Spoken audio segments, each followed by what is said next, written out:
Hey friends, welcome to the fascinating world of U.S. presidential libraries.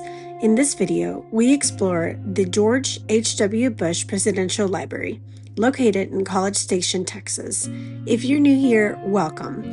We're the Vega family, a family of 5 traveling the country.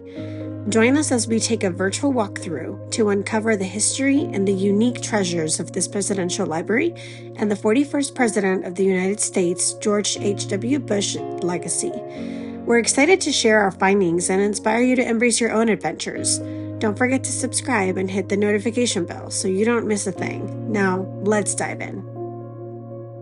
The George H.W. Bush Presidential Library and Museum is located on the campus of Texas A&M University in College Station, Texas. Admission is generally $12 per adult, with special rates available for military personnel, students, and others. Be sure to check out their website for the latest information on prices and hours of operation. Now, you can also become a member of any of the presidential libraries. We have been visiting the presidential libraries for almost a decade now, and since we have always opted for the family membership, which gives us access to all the presidential libraries and unlimited visits for a year. This membership supports their foundations, saves you money on admission, and offers additional perks and discounts. This presidential library opened in November of 1997, and it's the 11th of the 15 currently operated under the National Archives and Records Administration. There are 3 more presidential libraries planned. President Obama's presidential library began construction in 2021 in Chicago, but it will not be part of the current NARA system. So far, the libraries for Presidents Trump and Biden have not yet started construction. Now, regardless of your political affiliation, exploring these libraries offers a rich tour through our country's amazing history. So keep that in mind. As you step inside, you're captivated by the majestic foyer, where you're greeted by the friendliest volunteers. Now, don't forget to download their audio tour narrated by President Bush himself, his daughter Dorothy, and First Lady Barbara Bush. It's a free, great addition as you navigate through the museum. You'll also see icons and signs that gives you even more information. Although this was not our first visit, we visited back in the summer of 2019 when the kids were younger. We really didn't get to do a lot of the experiences, and they've added some very interesting exhibits. This time around, we decided to start with the visit to the theater to watch a 20-minute film about President Bush's life and presidency.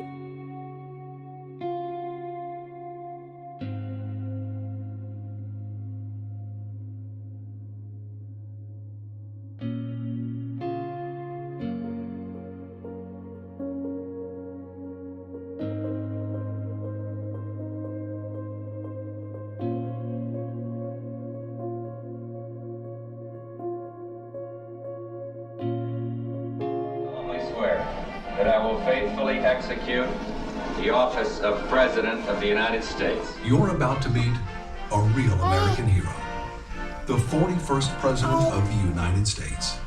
This is his story. Trust the future. I do not fear what is ahead, for our problems are large, but our heart is larger. Our challenges are great, but our will is greater. And if our flaws are endless, God's love is truly boundless.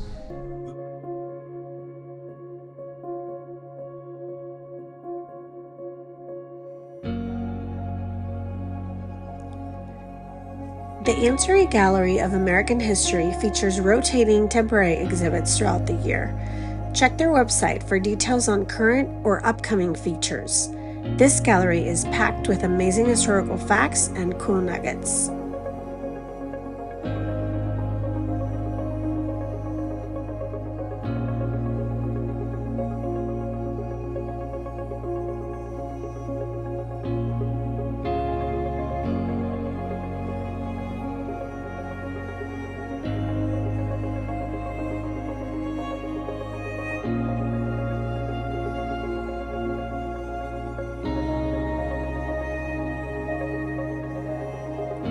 Throughout the facility, you'll find many symbols of the presidency, including a close-up view at the actual presidential limo President Bush used, also known as the Beast.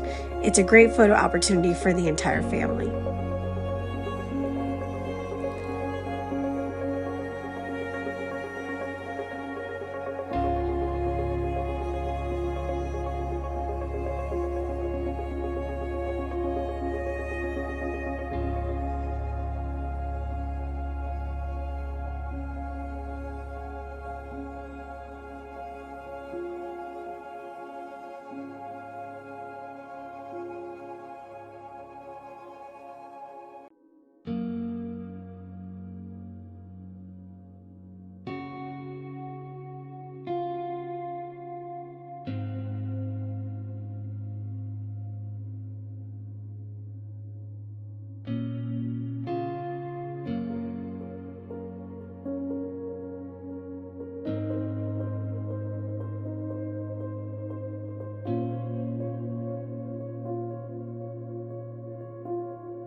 The Family Traditions exhibit is one of the most interesting segments of the museum.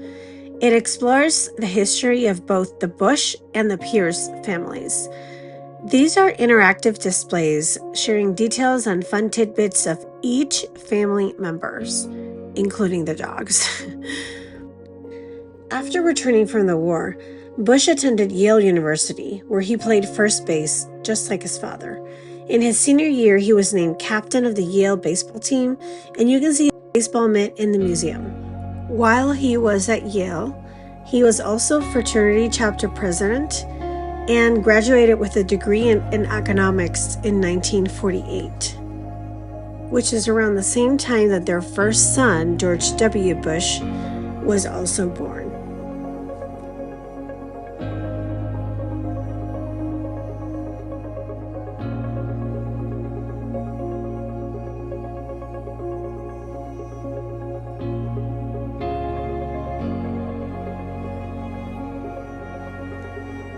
In June of 1942, on his 18th birthday, George H.W. Bush enlisted in the Navy Flight Training Program as a seaman second class.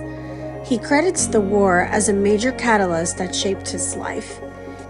Here you can see a restored TBM Avenger torpedo bomber, which is very cool.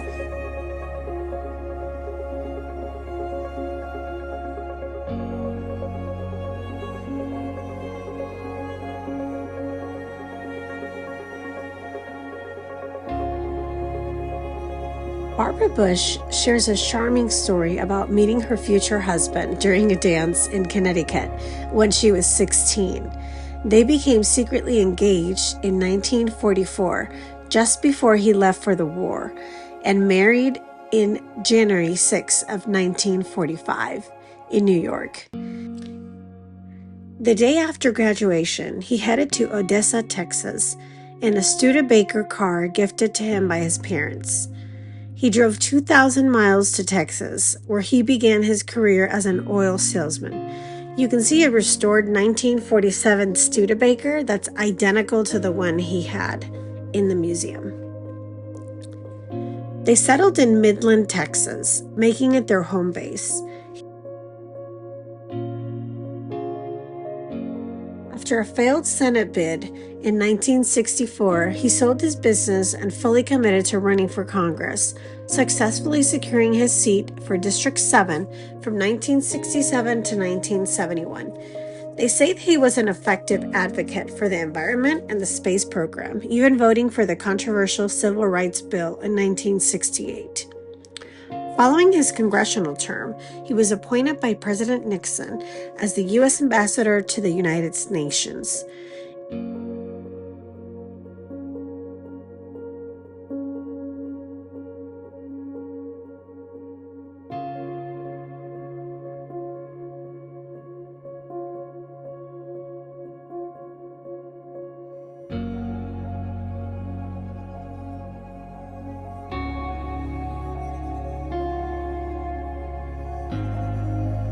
In 1973, he took on a leadership role at the Republican Party. Navigating the challenges of the Watergate scandal, you can read the letters he wrote to Nixon urging him to resign, and they are quite interesting and revealing.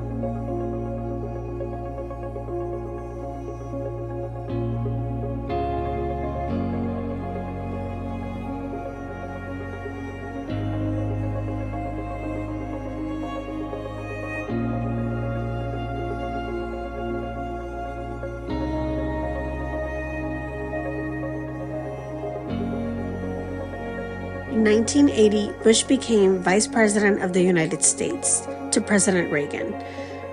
There's maps detailing the millions of miles that he traveled as VP and some interactive stations to share more about his journey as Vice President under Ronald Reagan.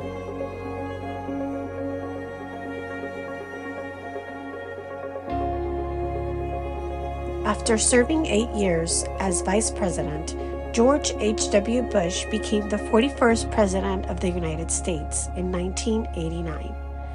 The exhibit is impressive. It showcases the First Lady's gown from inaugural ball, some additional memorabilia, and even a press room theater that simulates a press conference in the White House.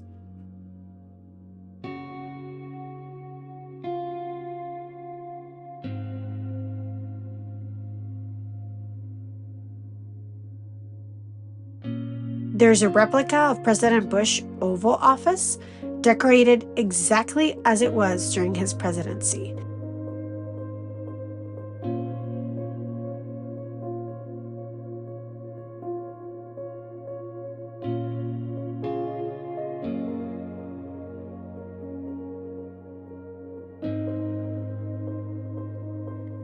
You can also see memorabilia from Camp David. This is where the Bush family could rest on vacation in privacy.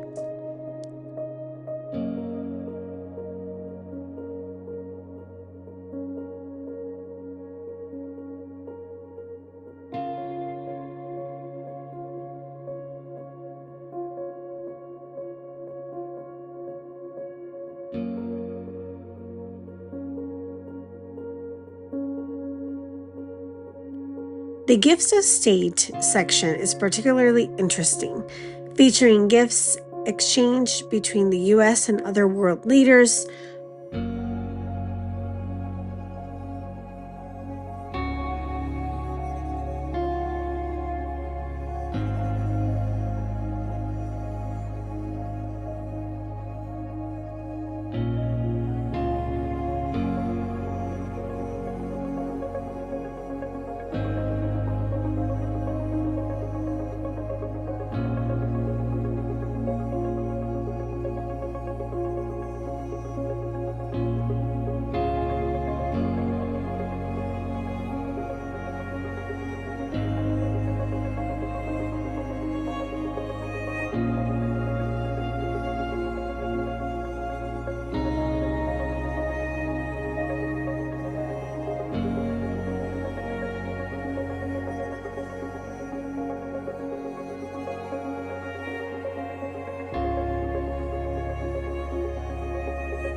First Lady Barbara Bush focused on issues like literacy, AIDS awareness, child abuse prevention, and adoption.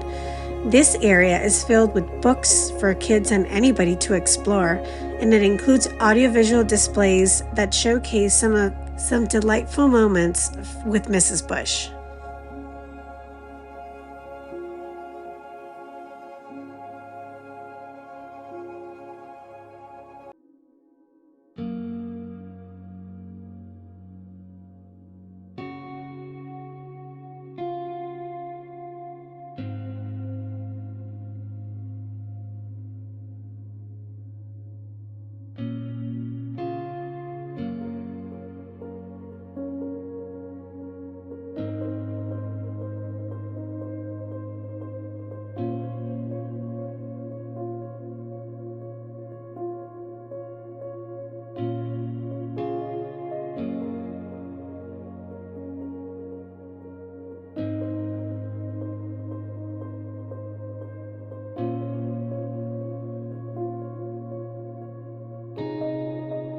The fall of the Berlin Wall in 1989 was pivotal during his presidency.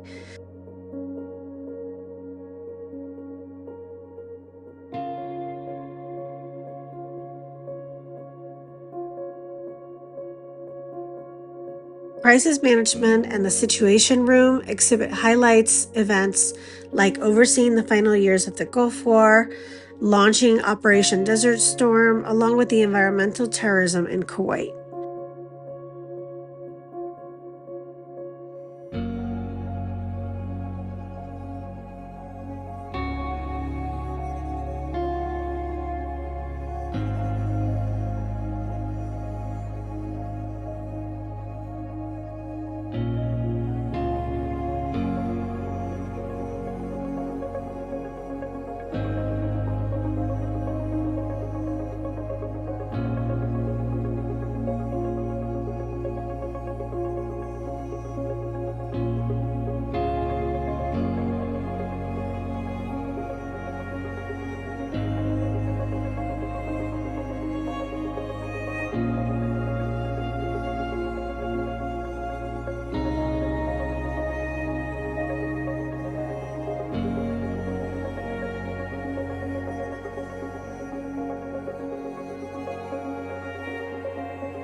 In the re-election campaign section, memorabilia plays his famous quote, "Read my lips." This is regarding not raising taxes. He lost his bid for a second term against Governor Clinton. Meet Fidelity, his 28-foot cigarette boat, one of his biggest passions, now displayed in the museum.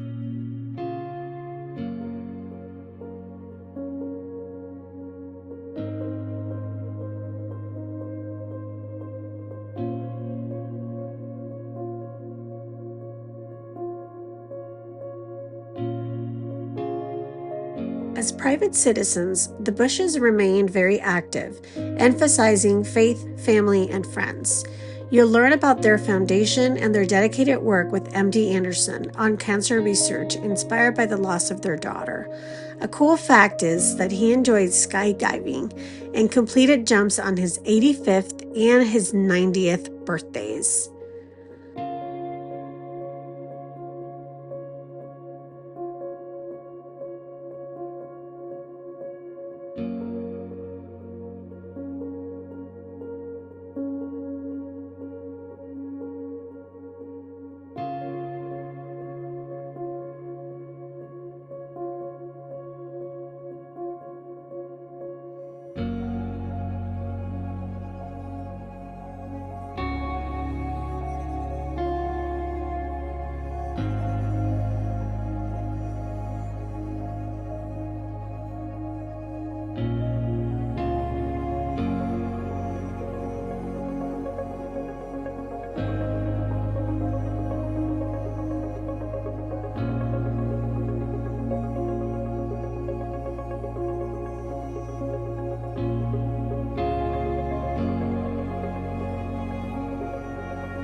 The new pavilion is 29,000 square feet.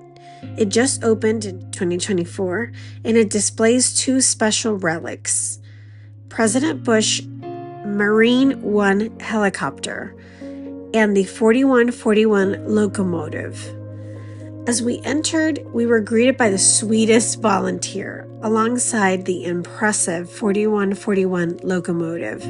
This train led the funeral procession that carried President Bush's casket from Houston to College Station, where he rests on the library grounds. It's painted to resemble Air Force One, featuring colors and elements used during his presidency. And the train was unveiled to him in 2005. Remember the sweet volunteer? Oh my gosh. She and the kids had some fun as she taught them a little secret about the train. Let's take a look.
Now, towards the back of the pavilion, you'll find a retired Marine One helicopter, the same one President Bush loved to use during his presidency.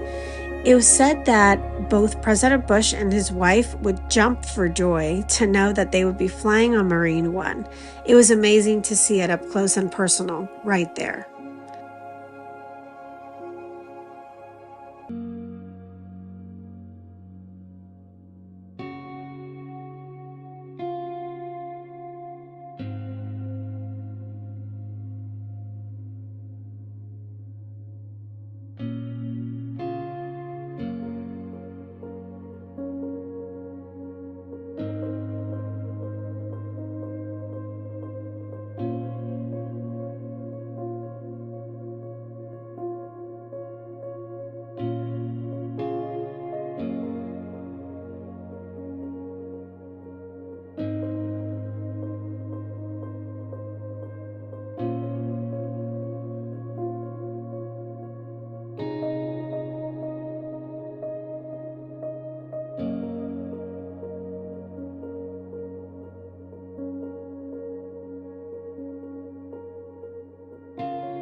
Lastly, as we exited the pavilion, we headed to the back of the building, where the Bush family gravesite is located, to pay our respects.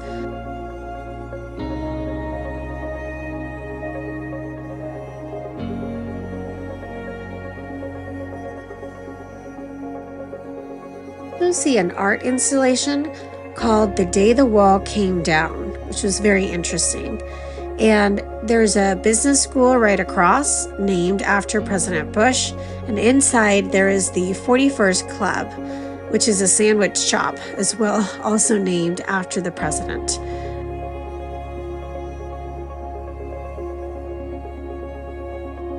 We hope you enjoyed this virtual tour of President George H.W. Bush Presidential Library and his legacy. There are over 100,000 artifacts in the Presidential Library and Museum, and they're preserved for research and exhibit. If you enjoyed this tour, be sure to like, comment, and share with a friend. Now let us know in the comments, what other presidential libraries would you like to see? Be sure to subscribe as we continue to travel and discover other cool destinations, as well as we learn about the rich history of the country and our country's leaders. We hope that you keep embracing life with us as we say, Hola life! Now thank you for watching.